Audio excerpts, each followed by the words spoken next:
O Grupo Parlamentario Socialista está a apoiar as reivindicacións da Asociación de Afectados da Silicosis en Valdeorras, porque hai un tema que é moi claro. O ano 2023 aumentaron os casos de silicosis en 56 persoas, pero que o ano 2024 o aumento foi a 61. Este é un problema grave de saúde pública que afecta a esta comarca, a Valdeorras. E que fai a Xunta de Galicia ante esta grave problemática? Como sempre, inacción e mirar cara a outro lado, desmantelación dun hospital comarcal como é o de Valdeorras. E por elo, presentamos unha batería de iniciativas con puntos moi claros que ten que cumplir a Xunta de Galicia, porque agora está mirando cara a outro lado. O primeiro, que ten que ter o Hospital Comarcal de Valdeorras unha praza de pneumoloxía fisa e estable para o seguimento continuado de todos e todas as afectadas pola silicosis nesta comarca.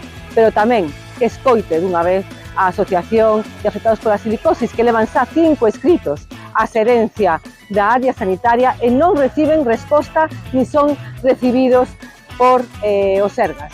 Focal, como digo, o Grupo Parlamentario Socialista apoia as concentracións, as movilizacións e as reivindicacións da Asociación de Afectados pola Silicosis porque é un tema grave de saúde pública que afecta a toda unha comarca.